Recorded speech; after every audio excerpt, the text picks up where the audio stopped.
Hey, bienvenue sur ma chaîne YouTube. Aujourd'hui, j'accueille Julien Guillot, avocat au barreau de Paris depuis 2009. C'est un des 3 associés du cabinet L'Excellent, cabinet qui a été créé il y a un peu plus de 5 ans et qui intervient notamment en droit boursier, droit corporate et droit social.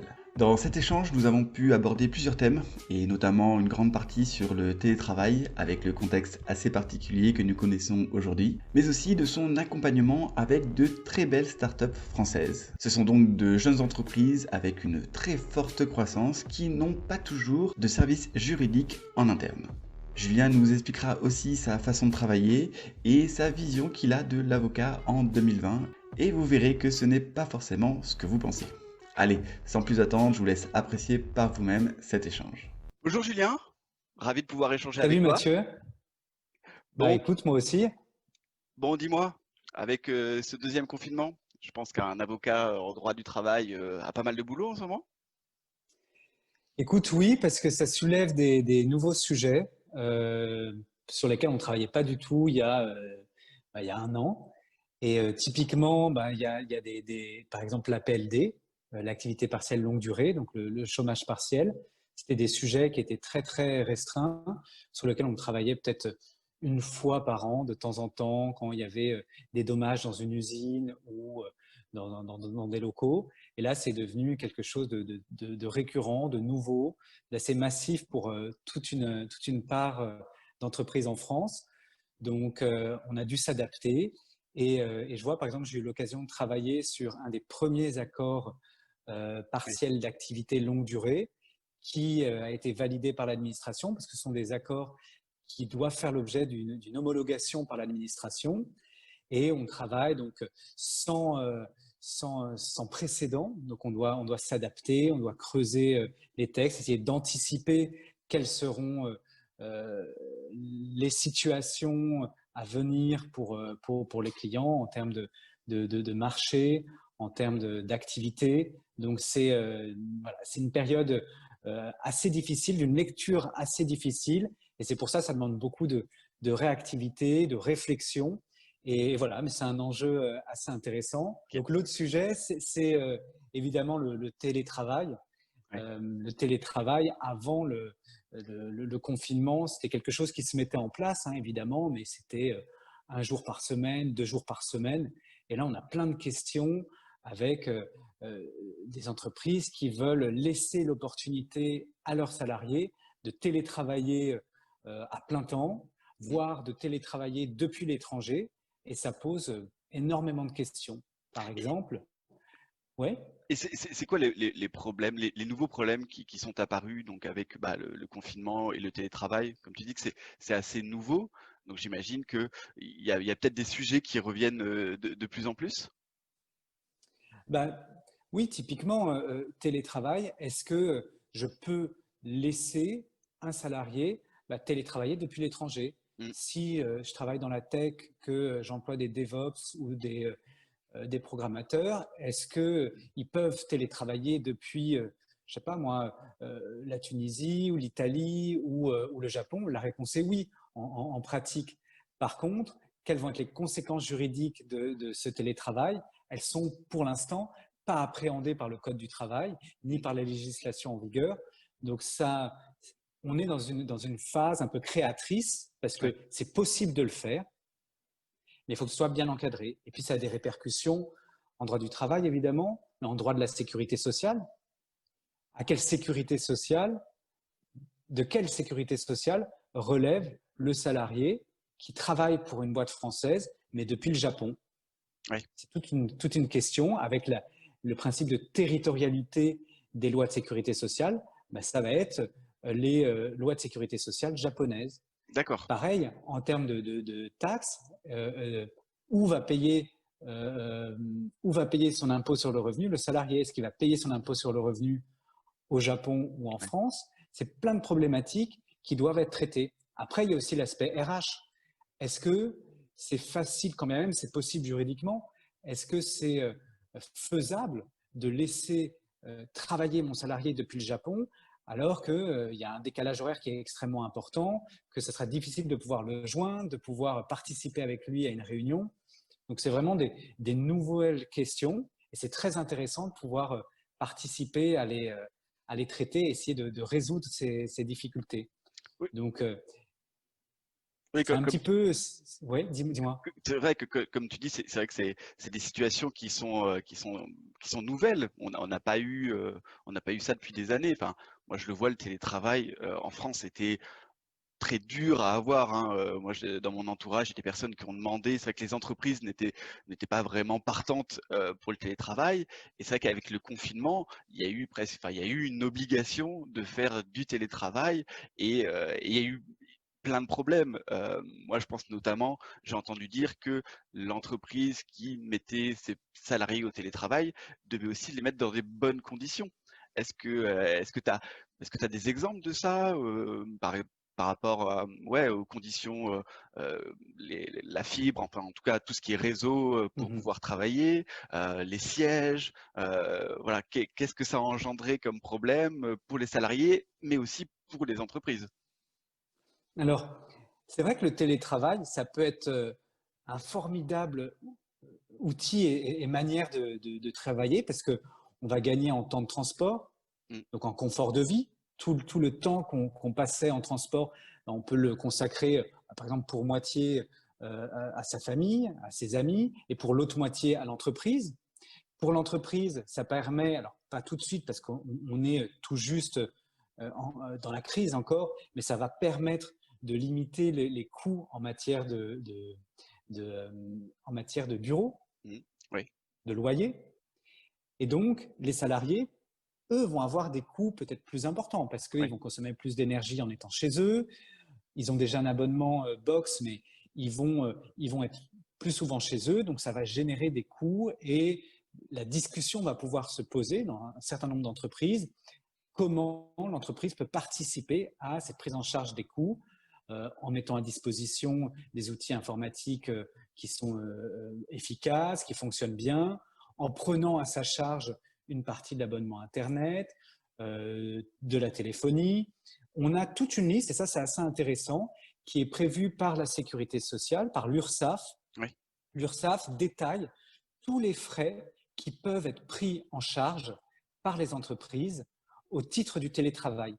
Et ça va vraiment des charges de copropriété à la taxe d'habitation, D'accord.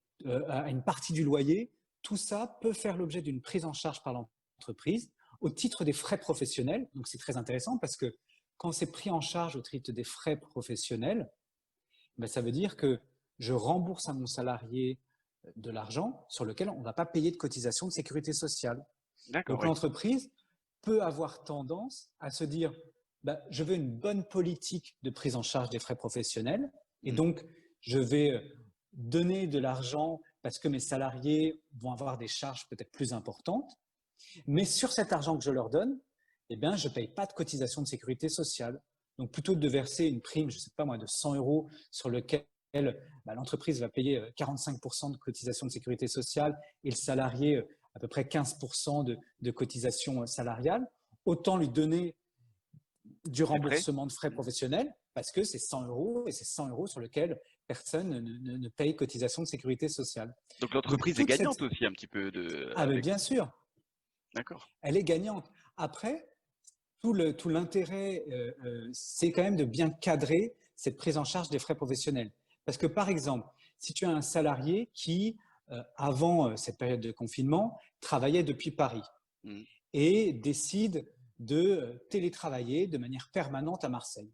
A priori, il est sur un poste qui permet totalement le télétravail. Son employeur à Paris peut dire, bon, bah, ok, moi, ça ne change rien, il va télétravailler depuis Marseille, il n'y a pas de décalage horaire ou quoi que ce soit, donc il sera facilement joignable pour des réunions, et il autorise ce départ à Marseille. Eh bien, il va y avoir des coûts au titre de la prise en charge, par exemple, des frais de déplacement qui vont s'appliquer. Ouais. Quand il va venir, par exemple, sur Paris pour des réunions, eh bien, les nuitées qu'il va devoir passer pour assister à la réunion, mettons qu'elle se termine tard à 21h et qu'il n'y ait pas de train de retour pour Marseille, dans ce cas-là, c'est à l'employeur de prendre en charge ces nuitées. Donc, il y a toute une série de frais professionnels qui vont être générés par cette situation et sur lesquels c'est important de pouvoir discuter et de prévoir. Car D'accord. diriger, c'est prévoir. Oui. Et si tu ne prévois pas ça, eh ben, tu te réveilles un beau matin avec plusieurs salariés que tu as autorisés en télétravail, qui te réclament la prise en charge des frais professionnels, de bonne foi, hein, parce que l'état actuel du droit prévoit la prise en charge des frais professionnels. Et donc, en quelque sorte, tu as ouvert la boîte de Pandore sur des frais que tu maîtrises plus du tout. Donc, le télétravail, il faut quand même bien le cadrer. Quand il est fait comme ça, de manière un peu exceptionnelle et de manière nouvelle plutôt, dans des situations qui n'étaient pour le coup pas prévues encore par l'entreprise, il faut bien le cadrer parce que les coûts peuvent être assez importants, surtout par exemple à l'étranger. Oui, et donc des entreprises ou des salariés font appel à toi pour pouvoir gérer ce genre de différends ou mettre les choses à plat pour que ça soit bien fait? Oui, de plus en plus, on conseille pas mal d'entreprises du Next 40, Mmh, donc des entreprises de la tech, et elles sont totalement face à cette situation. C'est beaucoup plus dur pour des entreprises traditionnelles qui ont, mettons, des points de vente ou ouais, des usines de recourir au télétravail. Par contre, toutes les startups, les scale-up, elles ont vraiment vocation à laisser toute une partie de leurs salariés télétravailler depuis l'endroit où ils sont le plus à même d'être au calme, d'être performant. Parce que quand on travaille dans un open space, mmh. est-ce qu'on est aussi performant que quand on est tranquille, dans un environnement propice au travail, au calme? La question se pose. Ah oui, c'est un Moi, je fameux débat ça. pense, exactement, et je pense qu'on est bien meilleur quand on est dans un endroit au calme, propice à la réflexion. On va mieux travailler, on va avoir peut-être de meilleures idées. Et voilà, donc on a tout intérêt à laisser la Ouais, place au télétravail. mais Et on entend quand même de plus en plus des patrons d'entreprise, des petites, des grosses, hem, se dire que le télétravail au final, ça a des avantages, mais ça a quand même pas mal d'inconvénients.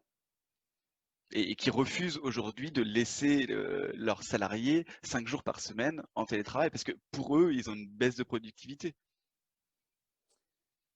alors, oui et non, parce que justement, il y a un sondage qui a été fait suite au premier confinement Mmh. et qui montre que majoritairement, à 60%, les employeurs et les salariés sont plutôt contents du télétravail et cela n'a D'accord. pas affecté la productivité des salariés. Après, les autres 40%, eh bien, c'est 30% à peu près des salariés qui, eux, n'aiment pas le télétravail Mmh. parce qu'ils ont des conditions chez eux qui ne permettent pas un télétravail de qualité, Ouais. ou alors, par exemple, parce qu'ils ont leurs enfants qui n'ont pas pu aller à la crèche ou à l'école, euh, parce ils habitent un logement qui peut être petit et bruyant, donc ils préfèrent être dans les locaux de l'entreprise qui sont plus à même de les accueillir pour travailler. Donc il y a ces situations-là. Et le télétravail, ça c'est la règle à l'heure actuelle, hein. Le télétravail repose sur le volontariat. C'est-à-dire, Oui, il faut que ça reste comme ça. mais C'est-à-dire qu'il y a un double volontariat. le Le gouvernement l'a salarié, demandé aussi, non? Le gouvernement a demandé aux entreprises de plus ou moins mettre tout le monde au télétravail pendant le confinement. alors pour ce second confinement, le gouvernement a dit tous les postes, effectivement, qui peuvent être exercés en télétravail doivent l'être. Mais là, c'est le cadre très particulier du télétravail comme aménagement de postes dans le cadre d'une crise sanitaire importante. Il faut distinguer les deux. Là, on est en période un peu de crise, Mmh. période un peu de guerre, donc on a une méthode de télétravail qui est imposée aux entreprises dans ce cadre très particulier. Alors que le télétravail comme nouveau mode de fonctionnement, c'est quelque chose qui a vocation à être mis en place, dès maintenant évidemment, mais surtout qui perdurera après cette crise sanitaire. C'est-à-dire qu'il y aura eu les vaccins, ainsi de suite, enfin, je l'espère, Mmh. et après, on aura quand même le télétravail qui deviendra quasiment la norme. Et ça, c'est ce que, à chaque fois qu'il y a une grande crise, par exemple, à la fin de la Seconde Guerre mondiale, c'est à ce moment-là qu'on a mis en place la sécurité Ouais, sociale, la retraite collective, qui a eu des grandes avancées en matière de droit les du congés travail. payés. C'est toujours les congés payés, c'était 1900. Oui, tu as raison. Ouais, ouais. Il y a eu la 5e semaine de congés payés. Mmh. Les congés payés existaient avant la Seconde Guerre mondiale, mais là, les congés payés, c'était le Front populaire. Ouais. Mais la 5e semaine, c'était évidemment après la Seconde Guerre mondiale. Donc, les crises sont l'occasion de remettre sur la table toute une série de pratiques et on est en plein dedans. C'est-à-dire que cette crise sanitaire du coronavirus aura eu pour conséquence de permettre l'émergence du télétravail d'une manière très, très importante. Alors que ce n'était pas le cas avant. Avant, c'était juste un mode d'adaptation du travail, mais 1 ou 2 jours par semaine, Oui, c'est ça. comme voilà, une sorte de flexibilité, alors que là, non, on est vraiment dans quelque chose de plus profond et qui va être réformé de manière plus importante. Donc, en plus, chaque entreprise a vocation à trouver les règles qui lui sont propres. Il ne faut surtout pas raisonner en disant, tiens, j'ai trouvé une charte télétravail sur Internet, je vais la prendre, je vais l'appliquer dans ma boîte. Ce n'est pas bon du tout parce que vous allez dupliquer des règles, des pratiques, une situation qui n'est pas celle de votre entreprise. Oui, il faut l'adapter à chaque entreprise. Exactement, c'est très important de le faire. Et donc d'être entouré, en l'occurrence, alors les experts comptables, c'est pas leur métier. Donc c'est vraiment des avocats, des juristes qui peuvent adapter ces règles et compte tenu de leurs pratiques, des choses, des bonnes pratiques qu'ils peuvent voir, des sujets sur lesquels ils ont réfléchi avec leurs clients, ils sont à même de faire du sur-mesure pour chaque entreprise. D'accord. Nous ici, oui. Non, nous ici, tu vois, au cabinet, nous ce qu'on fait, on n'est pas des avocats classiques, qu'on appelle quand on a un contentieux indifférent. Évidemment, on traite cette activité-là, mais on fonctionne plus comme une direction juridique pour des entreprises qui n'ont pas de direction juridique parce qu'ils n'ont pas les moyens ou forcément pas l'envie d'avoir pléthore de juristes. Voilà, c'est ce qu'on essaye de faire, c'est-à-dire qu'on est en quelque sorte intégré chez nos clients. Moi, j'ai l'impression à chaque fois d'être comme un salarié de mes clients, de travailler chez eux. Je ne suis pas dans leurs locaux, mais je suis comme un salarié de l'entreprise, comme un juriste en interne. Et ouais, ça, c'est important. Ça permet de bien connaître leurs pratiques. C'est comme si tu avais ton bureau juste à côté de chez eux et en fait, ils te passent un coup de fil pour que tu les aides sur certains points. C'est bien ça? Ben, ça va au-delà de ça. Ça va vraiment les connaître les personnes, apprendre dans la durée à connaître leurs sujets, à savoir anticiper quels vont être leurs besoins, quels vont être leurs risques compte tenu des pratiques. Et donc, savoir, par exemple, identifier, il y a une jurisprudence qui tombe.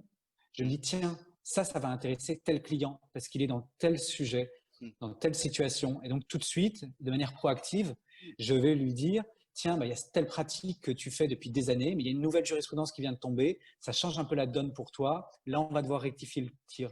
Donc, j'attends pas qu'ils reviennent vers moi après un contrôle de l'inspection du travail ou un contrôle URSSAF. J'anticipe le truc comme un directeur juridique doit le faire. Donc, je connais mes clients et je regarde ce qui, dans le monde juridique, ce qui change et ce qui peut les impacter eux. Et donc, je les préviens en amont. Le but, c'est d'éviter toute une série de sujets tout en étant flexible. Parce que ce qui permet souvent de se différencier de ses concurrents, c'est d'aller là où on ne pensait pas pouvoir aller parce que parfois, il y a des préjugés. On se dit, tiens, juridiquement, non, ça sera impossible de faire ça. Voilà. Il faut casser ces préjugés en mesurant les risques, évidemment, mais casser ces préjugés, savoir entreprendre et créer sans avoir peur de la règle juridique. La règle juridique, elle est faite pour être adaptée, pour pouvoir être évaluée comme un risque qu'on peut prendre, qu'on ne peut pas prendre. Après, c'est tout le sujet de la réussite économique, voilà, savoir apprécier les risques et prendre les décisions qui s'imposent. D'accord. Et alors, quand tu parlais des entreprises qui n'ont pas leur propre service juridique, si j'ai bien compris un petit peu, tu parles aussi pas mal des startups, c'est ça? Parce que j'ai eu l'occasion de te voir participer à plusieurs webinaires avec des startups assez connues. Les startups, elles sont justement à la pointe de ces nouvelles questions. Oui, ce que j'allais dire, elles sont en demande. Télétravail, exactement. Quand tu prends le télétravail, elles sont en amont de toutes ces nouvelles réflexions qui ensuite vont toucher les plus grandes entreprises. Ce n'est pas AXA, par exemple, qui va avoir une politique extrêmement ambitieuse tout de suite en matière de télétravail. C'est souvent les startups qui vont prendre le risque, en gros, de se jeter dans le full télétravail en laissant leurs salariés recourir massivement au télétravail. C'est elles qui vont expérimenter. Donc, quand on est avocat, c'est très intéressant de les suivre et de les accompagner parce que justement, on travaille à ces nouveaux modèles avec elles. Et c'est un modèle qui fonctionnera. Donc, c'est après que les grands groupes se mettront à copier un petit peu ce que font les startups. D'ailleurs, on le voit dans le monde économique. L'innovation, elle vient souvent des petites Oui, entreprises. Quand on voit, par exemple, quand on regarde pour le coronavirus, le vaccin, l'un des vaccins, il vient de Moderna, qui est une petite entreprise de biotech mmh, allemande oui, qui travaille en collaboration avec un grand groupe. Beaucoup d'innovations, que ce soit dans la tech, dans la biologie, dans la médecine, dans l'agroalimentaire, viennent de petites structures parce qu'elles ont justement cette souplesse, cette liberté de pouvoir innover que n'ont pas les grands groupes bien parce sûr, qu'ils oui. sont justement empêtrés dans toute une série de normes à respecter. Ils Ouais. manquent d'agilité. Et c'est ce que permet justement ces startups, ces scale-up et les petits cabinets d'avocats qui ont cette agilité. Et c'est pour ça que les deux travaillent généralement très bien ensemble. Parce Et en plus, que cette agilité, ça doit être dis-moi. challengeant de travailler avec une startup parce que comme tu dis, elle va vous poser des questions que vous n'avez peut-être jamais eues avant. Comme tu dis, parce que ça soit bah, les startups ou les cabinets d'avocats agiles, voilà, il y a pas beaucoup de choses qui se passent. Une startup, ça a une croissance qui est très rapide au départ. J'imagine qu'elles ont beaucoup d'interrogations et comme on l'a dit tout à l'heure, elles n'ont pas forcément de service juridique et elles n'ont pas forcément des réponses à leurs questions. Donc ça doit avoir un petit côté assez intéressant de travailler avec des startups. Exactement. Le fait de bosser avec les startups, c'est un peu comme un jeu comme Sims ou compagnie, et grandissent tellement rapidement que tu es obligé d'adapter adapter les règles Oui, de manière pas quotidienne, mais mensuelle. Et ouais, donc, elles vont franchir des seuils de salariés très rapidement, plus rapidement qu'une entreprise lambda qui n'est pas ouais, dans la tech, qui n'est pas une start-up. Et c'est ça qui est intéressant en tant que juriste, c'est de pouvoir anticiper les seuils qui vont être franchis.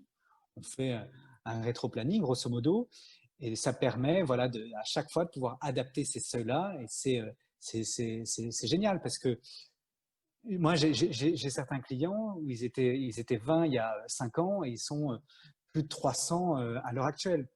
Et donc, ils ont franchi des seuils extrêmement rapidement. Des seuils qui, normalement, mettent 10 ans peut-être à être franchis. Ils l'ont fait en 3 fois en même temps. ouais. Donc, ça, c'est vraiment intéressant. Organiser les premières élections professionnelles, mettre en place les documents uniques d'évaluation des risques. Il faut que l'entreprise soit carrée parce que généralement, petit à petit, on va de plus en plus entendre parler d'elle dans la Ouais. presse et forcément, bah, ça peut générer aussi des contrôles. Hein. L'URSSAF va se dire, tiens, qu'est-ce que c'est que cette entreprise? Elle semble grossir de manière extrêmement importante. Donc, il faut aussi être prêt le jour où on va être contrôlé, on va être challengé, bah, pouvoir se dire, oui, j'ai grossi extrêmement vite, mais en même temps, j'ai respecté toutes les obligations légales qui sont les miennes. Est-ce que tu as des exemples de problèmes qu'ont pu avoir certaines startups, pas forcément, enfin on n'est pas là pour les nommer, mais voilà, des exemples concrets de là, une startup t'a appelé parce que elle faisait face à un problème juridique, un problème avec un salarié. Est-ce que tu as des exemples à nous donner?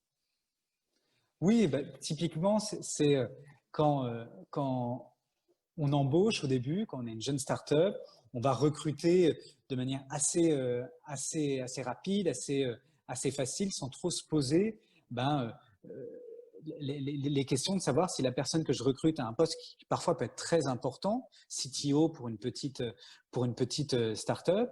Eh bien, vu que l'entreprise va grandir, se développer, eh bien, le CTO qui allait très bien pour une boîte de 20, 30 salariés, bah, n'est plus à même d'exercer toutes les compétences attendues d'un CTO pour une entreprise de 300, 400, 500 salariés. Et donc, il peut y avoir voilà, ce gap qui se crée entre des compétences, des gens que j'ai embauchés et qui convenaient parfaitement pour une certaine taille et qui n'est plus du tout appropriée. Et ça crée forcément des crises qu'il faut gérer. Il faut accompagner une évolution professionnelle, ou bah, le cas échéant, si malheureusement la crise perdure, des départs. Après, ce que malheureusement j'ai à traiter aussi à l'heure actuelle, compte tenu de la crise, c'est bah, devoir réfléchir à des ruptures conventionnelles collectives Mmh, ou des licenciements économiques à la marge de tel ou tel service qui va être externalisée parce que l'entreprise n'est plus sur du tout le même business plan qu'elle avait envisagé et présagé. Et donc, elle doit tailler un peu dans les effectifs. Ça, c'est jamais évident à faire. C'est une décision qui est très lourde pour un fondateur, pour un entrepreneur. Et pourtant, il est parfois nécessaire de le faire, sauf à mettre en danger toute la boîte. Donc, on est là aussi pour les aider à faire ces choix, à adapter, à préparer ces départs économiques de manière que ce soit le plus régulier possible, évidemment, pour éviter un risque contentieux, mais aussi le plus compris par les salariés, parce que voilà, l'entreprise repose aussi sur les salariés. Ils doivent comprendre pourquoi on a mis en place ces mesures de départ et quels critères ont été retenus, voilà, parce que c'est important que les gens qui restent dans l'entreprise gardent leur motivation et comprennent pourquoi on a dû faire ça pour préserver l'entreprise. Après, en parallèle, ce qui est très intéressant à faire pour les entreprises qui, pour le coup, ne connaissent pas la crise, c'est travailler sur tout ce qui est mesures d'intéressement, de participation, d'avantages pour les salariés, pour les motiver, pour les intéresser à la croissance de l'entreprise, SPCE par exemple. Ça, c'est super de pouvoir les aider à mettre en place les outils et en comparant, chaque outil a un intérêt, donc choisir celui qui est le plus calibré pour telle ou telle entreprise. Ouais, j'imagine aussi. Heureusement, si on fait que du licenciement économique, c'est pas non plus de non, grande gaieté tous les jours, quoi. Non, c'est pas, en tout cas, c'est pas ce que cherche à faire une entreprise. Au contraire, elle est là pour grossir. Et j'étais en train de penser, même niveau contrat de travail, quand tu parles d'une start-up qui commence à 20 personnes avec un contrat de travail qu'elles ont peut-être trouvé, voilà, elles sont peut-être pas accompagnées dès le départ par un avocat ou par un cabinet. Et comme tu dis, elle va grossir très rapidement. Tu me parlais d'une entreprise qui passe de 20 à plus de 200 salariés très rapidement. Je pense que le contrat de travail doit évoluer en même temps. Évidemment, c'est vrai ce que tu dis, Mathieu. Beaucoup d'entreprises vont prendre leur contrat de travail comme ça sur Internet. Et ils Je vont n'osais pas pas le être dire. du tout. Ouais, mais Oui. c'est le coup classique. Ou alors l'expert comptable qui va leur donner comme ça un modèle. Elle va donner une start-up le modèle qui est le modèle d'une charcuterie dans les Pyrénées, tu vois. Donc le truc qui convient pas du tout. Parfois il y a des erreurs sur la convention collective, des erreurs qui peuvent s'avérer catastrophiques. Oui, Après, ça peut coûter cher. est-ce qu'en temps exactement. Mais la question c'est est-ce que j'apporte moi en tant qu'avocat une plus-value sur un contrat de travail? Évidemment, j'apporte une plus-value sur un contrat de travail. Maintenant, il faut être logique. Les contrats de travail, ils sont gratuits sur Internet. Donc, ce que j'aime bien faire et ce qu'on aime bien faire au cabinet, c'est accompagner la start-up sur le premier contrat de travail, ou en tout cas le nouveau modèle de contrat de travail, si jamais elle a pris des contrats de travail qui ne sont pas des contrats de travail, des bons contrats de travail, grosso modo, ou des contrats de travail qui génèrent et généreront beaucoup de risques. C'est corriger le tir, mais corriger le tir pour un montant dérisoire, pour travailler dans le long terme. Moi, c'est ce que j'aime faire, c'est travailler dans le long terme avec les clients. Le contrat de travail, c'est quelque chose de clé parce que c'est un modèle qui va être utilisé par toutes les entreprises. Maintenant, on ne va pas se leurrer. Le contrat de travail, c'est très facile à mettre en place par un avocat. C'est quelque chose sur lequel on ne va pas travailler longtemps, sauf certains cas très particuliers où on va générer beaucoup de temps de travail sur un type de contrat quand c'est dans l'IP, quand il y a énormément de données, ou alors c'est pour le contrat d'un dirigeant important. Là, on va passer beaucoup plus de temps dessus. Mais pour beaucoup de postes, le contrat de travail, l'avocat ne va pas consacrer un temps fou dessus. Il connaît bien la convention collective, par exemple Syntec, moi je travaille dessus tous les jours. Donc je sais ce qu'il faut mettre dans le contrat de travail pour limiter les risques ou pour pouvoir bien accompagner l'entreprise. Et ce n'est pas quelque chose que je vais revendre avec une très forte valeur ajoutée. Ce serait malhonnête de ma part. Donc je veux que les contrats de travail soient bons, je les vérifie rapidement, je les valide et après on peut avancer sur les vrais sujets, les vrais enjeux où j'ai apporté toute une plus-value à l'entreprise. Oui, ta valeur, c'est pas le contrat de travail, ça va être la relation de confiance sur tout l'accompagnement d'une entreprise, que ce soit une petite entreprise comme une plus grosse entreprise. Exactement, comme une direction juridique, comme si je faisais partie de la startup en tant que directeur juridique et donc anticiper les sujets pour le coup qui sont des sujets un peu sous-marins que l'entreprise ne va pas voir tout de suite, mais qui dans 6 mois, dans 2 ans, dans 3 ans, vont générer des gros problèmes pour cette entreprise parce que c'est dans son cœur d'activité et c'est une jurisprudence ou un règlement qui s'est créé et qui aura un impact. Donc, c'est plus intéressant de faire ça. Il faut évidemment valider, voilà, et mettre en place toutes les obligations en fonction des seuils d'effectifs. Règlement intérieur, quand on est obligé de mettre en place un règlement intérieur, document unique d'évaluation des risques professionnels. Par exemple, il y a un truc tout bête, mais beaucoup de startups qui font appel à des freelances ne savent pas qu'elles doivent mettre en place un plan de prévention. C'est une espèce de petit document qui fait 2 pages, qui est un truc technique, qui sert voilà, pas vraiment à grand-chose. Un avocat ne va pas apporter beaucoup de plus-value, ce n'est pas quelque chose qu'on va vendre, le plan de prévention, et des espèces de modèles. Mais la vraie plus-value, c'est le fait de savoir qu'il faut ce plan de prévention et de savoir qu'il faut le mettre en place. C'est quelque chose qui met 15 minutes à être fait pour une start-up, mais si jamais on ne l'a pas fait et que le freelance qui travaille dans l'entreprise a un accident du travail, je ne sais pas moi, il se prend les pieds dans une prise, il tombe et il se casse la figure, peut-être gravement, il est handicapé, et bien derrière, on a sa responsabilité en tant qu'entreprise qui est mise en jeu et pour des sommes qui peuvent être très importantes. Si jamais, malheureusement, il y a mort d'une personne, c'est des sommes colossales, c'est en millions d'euros. Tout ça pour un petit document qui met 15 minutes à être rempli et qui est un document voilà, qui coûte rien. Donc, le conseil, il n'est pas forcément dans la production.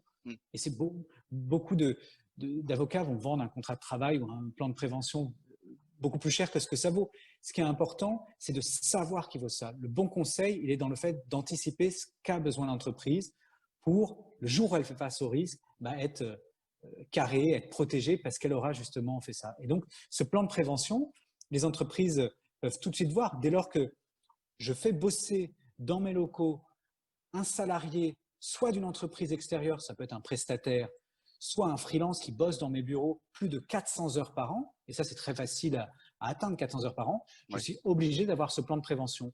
Et croyez-moi, quand il y a le moindre accident, et même sans parler d'accident, quand l'inspection du travail vient checker si l'entreprise est aux normes et tout, il demande tout le temps le plan de prévention. Donc voilà, c'est des petites choses à savoir et à mettre en œuvre. Ah bah comme quoi, il faut être accompagné. À chacun son métier. Comme tu dis, c'est pas forcément l'expert comptable qui va y penser non plus. Encore moins celui qui crée la start-up. Voilà, c'est vrai que quand j'y pense, ça paraît logique. C'est facile de le dire après que tu l'aies dit, mais ça paraît logique. Mais j'imagine, voilà, quand tu commences à monter ton entreprise, que tu fais appel à des freelances qui viennent travailler chez toi, c'est pas du tout à ça que tu penses. Enfin, tu es en train de plutôt à penser à ta croissance, à comment avoir de nouveaux clients, plutôt de te dire, tiens, si mon salarié, si mon freelance se prend les pieds, comme tu dis, dans cette prise, tombe dans les escaliers, voilà, quelles sont les conséquences pour moi en tant qu'entreprise. Très intéressant. C'est très juste ce que tu dis, Mathieu. Et quand tu dis que les startups recourent massivement aux freelance, c'est vrai.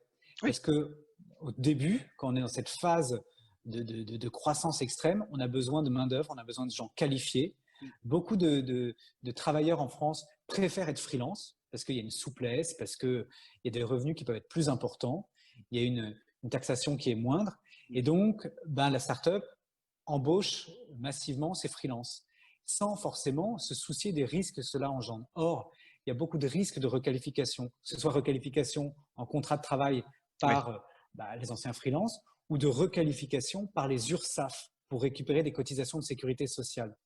Donc, il y a un véritable enjeu à pouvoir, avec un avocat, voir les faisceaux d'indices qui vont permettre à l'URSSAF de reconnaître et de requalifier en contrat de travail une relation de freelance. Et donc, faire un petit tableau Excel sur les sujets, les warnings, les points rouges que je ne dois pas commettre pour éviter ce risque de requalification. Par exemple, c'est vrai que c'est quelque chose qui m'intéresse, c'est ce qu'on appelle un peu le salariat déguisé, c'est bien ça? Exactement.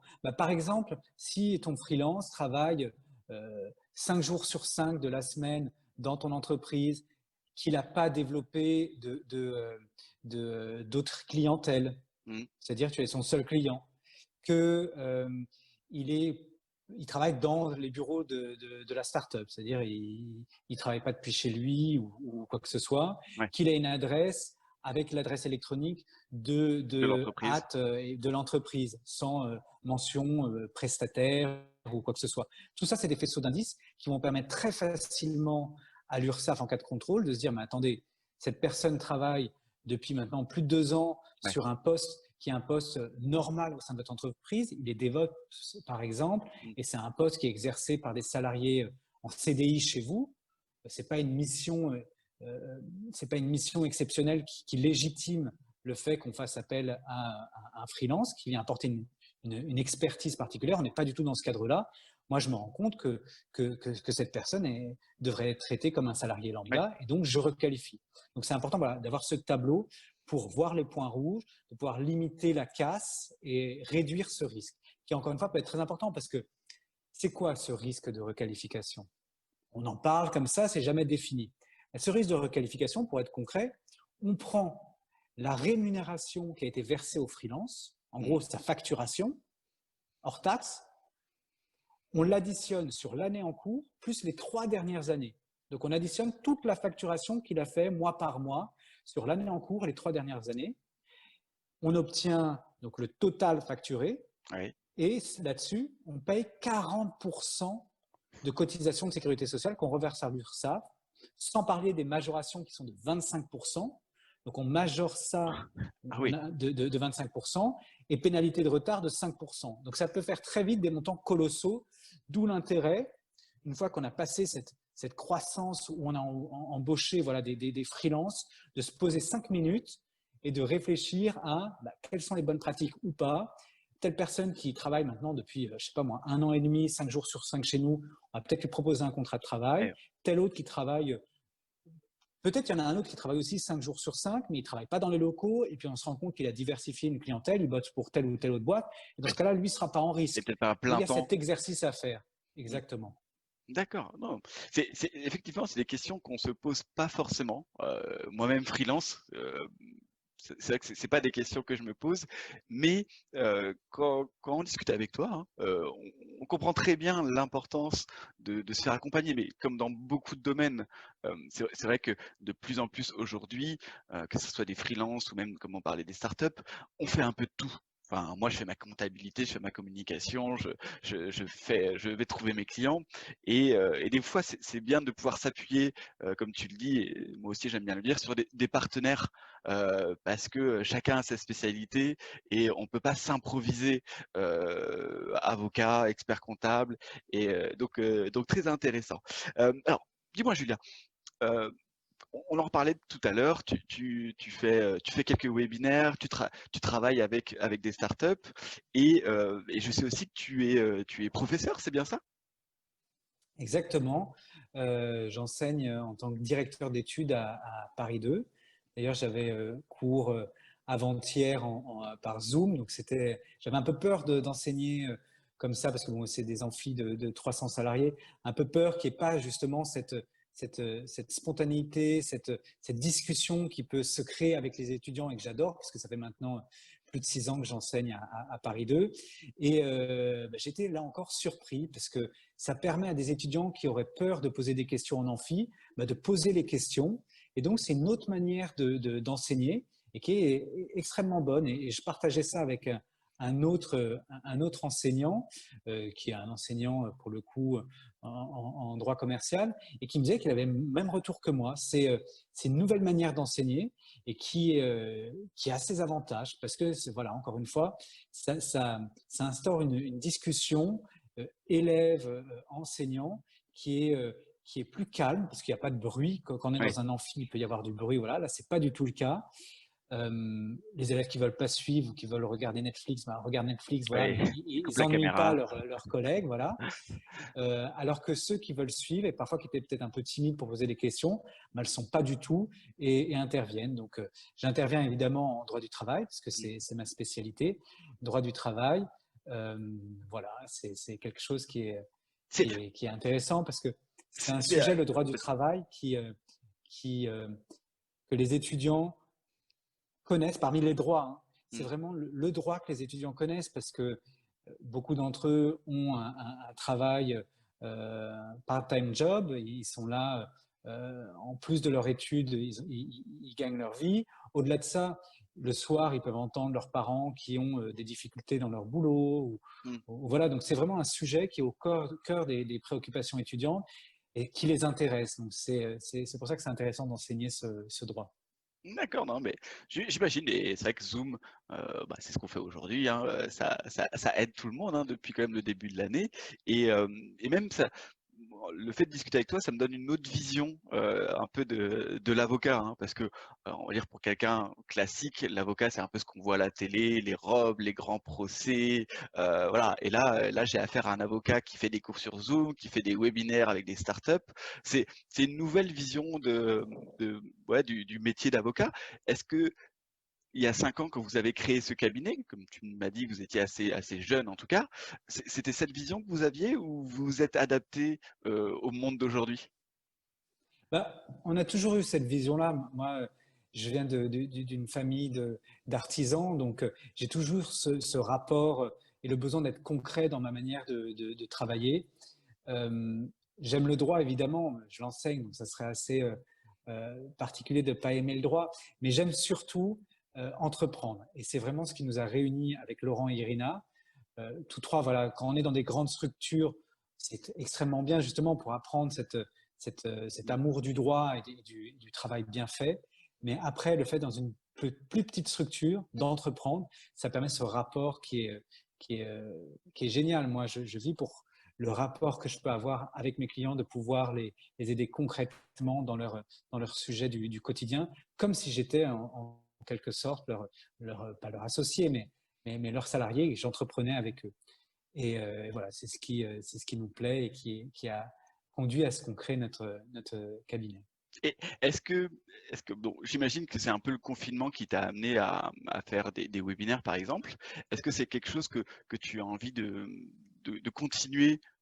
Imaginons, hein, l'année prochaine, les vaccins, ça y est, tout le monde, la vie normale reprend un peu le cours de sa vie, quoi. Mais est-ce que c'est quelque chose que tu as envie de continuer, cette nouvelle manière d'appréhender le métier, de se montrer, hein? Parce que c'est vrai que c'est ça aussi l'avantage de Zoom et des webinaires, c'est que bah, tu as un nouveau public, j'imagine. Mhm. Donc voilà, est-ce que c'est une envie? Euh, oui, alors pas spécialement une envie parce que je peux pas non plus passer mon temps sur les webinaires. Faut aussi traiter les dossiers. Bien Mais sûr. c'est intéressant de pouvoir, pour la réflexion juridique, de pouvoir échanger avec des gens qui vivent le droit, mais sans le créer, et Mmh. qui vont pouvoir nous faire remonter toutes leurs interrogations sur pourquoi il y a telle norme, pourquoi les choses sont de telle manière. Et c'est intéressant d'avoir ça. C'est important de sortir de son bocal pour discuter et avoir le remonté des personnes qui vivent le droit au quotidien. Et nous, ça nous permet aussi, hein, quand on est amené après à plaider, à être face aux juridictions, de pouvoir faire remonter tout ce bon sens qui souvent permet d'avoir des bonnes décisions. Parce qu'il y a le droit, spécialement en matière prud'homale, parce qu'il y a le droit et il y a aussi la vie de l'entreprise dans son quotidien et faire appel au bon sens, à l'équité, à des valeurs qui ne sont pas forcément des valeurs juridiques, mais qui peuvent avoir un impact. Et ça, on l'a en fréquentant, en discutant avec Ouais, les salariés, avec les entrepreneurs. Il faut se rappeler qu'au prud'homme, qui sont des juges salariés, des ouais, juges employeurs. C'est pas des magistrats ouais, c'est professionnels. ça, oui. Donc, ils Les prud'hommes, connaissent c'est la vie de différent. l'entreprise et ils vont être très sensibles aux arguments qui sont des arguments business. Et j'imagine les webinaires, ça a permis peut-être aussi d'avoir des personnes qui n'auraient jamais osé faire appel à un avocat, qui avaient peut-être pas mal de questions. Voilà, je pense que ça a facilité aussi cet échange. Oui, parce que, encore une fois, on vit à l'ère de l'information. C'est Mmh. extrêmement facile de se procurer des informations sur Google. Après, Est-ce qu'elles sont bonnes? exactement, n'importe qui, hein. Quand on a le moindre bobo, on va aller voir sur Google, mais tiens, mais qu'est-ce que j'ai? Et on pense qu'on a un cancer ou quoi que ce soit. Alors que si on va voir la personne compétente, elle va nous permettre de faire le tri dans toute cette masse d'informations et de dire, non, tout va bien, voilà. C'est pareil pour le droit. Le droit, vous tapez telle information sur Google, ça va vous générer des réponses qui sont extrêmement différentes Pas qui toujours sont pas compréhensible. des, voilà, c'est des Ouais. réponses qui peuvent être très compréhensibles, qui peuvent être vraies pour telle ou telle période, mais le droit évolue tellement vite, le droit du travail spécialement, avec toutes les lois qui sont votées chaque mois, les règlements qui viennent. Donc, la réponse qui était bonne sur Google il y a 3 mois n'est plus la réponse bonne à date. Mm. D'où l'intérêt quand même de passer par un professionnel, parce que ça vous permet d'avoir la bonne réponse. Si jamais on se plante, et je sais pas moi, on fait une demande d'activité partielle, de paiement, d'une prise en charge des salaires par l'État, mais qu'on fait mal la demande parce qu'on s'est basé sur Google, sur, je sais pas, un formulaire ou une procédure qui était celle d'il y a 2 ans, Mm. eh ben, Ouais. le problème, c'est que l'État refusera de prendre en charge. Ce sera une décision administrative qui sera motivée et régulière parce que la personne qui a fait la demande n'aura pas fait selon la demande, selon la forme régulière. Et ben donc, on perd la prise en charge des salaires pour toute l'entreprise. Donc, il y a quand même intérêt à se dire, je préfère être accompagné, même si forcément ça a un coût parce que c'est pas C'est gratuit. normal. Alors que on a certains cabinets d'avocats dont je fais partie ont des abonnements, ce qui permet de se dire bon bah je vais pas, il va pas décrocher un chronomètre dès que je vais poser une question ou voilà. Oui, parce Donc que ça c'est vrai permet qu'on de se entend des fois à rassurer. l'heure. Enfin, c'est vrai que moi j'ai cette image de l'avocat qui est payé à l'heure et on se dit un peu oui c'est ça. Si ça traîne trop, ça va être de plus en plus cher quoi. Et comme tu dis, vous Oui, avez un système d'abonnement. exactement. Il y a système d'abonnement, il y a aussi travail à l'heure pour certains types de dossiers Bien sûr. évidemment, mais ça permet de ne pas avoir à se préoccuper de ah mince l'avocat va me coûter cher. Voilà, vaut mieux faire appel à l'avocat pour choisir la procédure qu'on va faire et choisir la bonne méthode, le bon formulaire, que de faire une économie, je sais pas moi, de 200 euros pour au Ouais. final se planter et perdre 30 000 euros d'aide. Enfin, Bah, le rapport est vite fait. c'est un peu le principe de l'investissement. Voilà, c'est oui, comme tu dis, ça a un coût, mais ça permet aussi peut-être de pas en perdre trop d'argent. Hein, comme tu dis, il peut avoir des conséquences financières qui sont assez énormes pour une petite entreprise qui commence, ou même un peu plus grosse, d'avoir des coûts qui n'étaient pas prévus parce qu'elles se sont loupées sur un contrat, parce qu'elles se sont loupées sur un problème juridique. C'est un investissement qui est sur le long terme rentable, je pense, de faire appel à un service juridique, comme tu dis, ou à un avocat. Que ce soit en droit, comme pour l'expertise comptable, comme pour le notariat, comme pour enfin, tout le conseil est quelque chose qui est essentiel, qui a une vraie valeur. On vit dans une société où quand on achète un bien, on l'a dans son sac, on le porte, donc on voit où notre argent est parti. Et il y a une sorte de défiance à se dire, tiens, je vais payer pour un conseil. Or, le conseil a une valeur qui est souvent extrêmement importante par rapport Ouais, au bien, parce que c'est quelque chose qui va qui va avoir des effets dans le long terme, qui va permettre de pouvoir réaliser de grandes économies ou alors de réaliser un bénéfice extrêmement important. Donc le conseil doit être valorisé. Et ça, c'est ce que permet le fait d'être entouré de bons conseils, soit bon expert comptable, ainsi de suite. Il y a bien sûr. vraiment, c'est valorisé. Quelqu'un qui vous fait perdre une opportunité, un mauvais conseil, un mauvais expert comptable, un mauvais avocat va vous faire perdre une opportunité qui va avoir des conséquences sur plusieurs années. Et ça, c'est pas possible. Donc, c'est important d'être bien entouré. Et ben, je trouve, Julien, que c'est une très bonne conclusion de tout ce qu'on vient de dire. Voilà, le conseil. Julien, un mot pour la Oui. fin? Tu avais peut-être envie de Mais dire quelque chose? non, bah, j'écoute, j'ai été ravi de discuter avec toi, Mathieu. C'était très sympa d'avoir cet échange. Et, euh, Plaisir et partagé voilà, alors. donc au plaisir de rediscuter ensemble. Et ben, c'est parfait, Julien. Ben, je vais te souhaiter une très bonne journée, hein? Ben, Et, merci, toi euh, aussi. et encore une fois, avec plaisir pour échanger sur d'autres thématiques. Ça marche. Ciao. Merci beaucoup, Julien.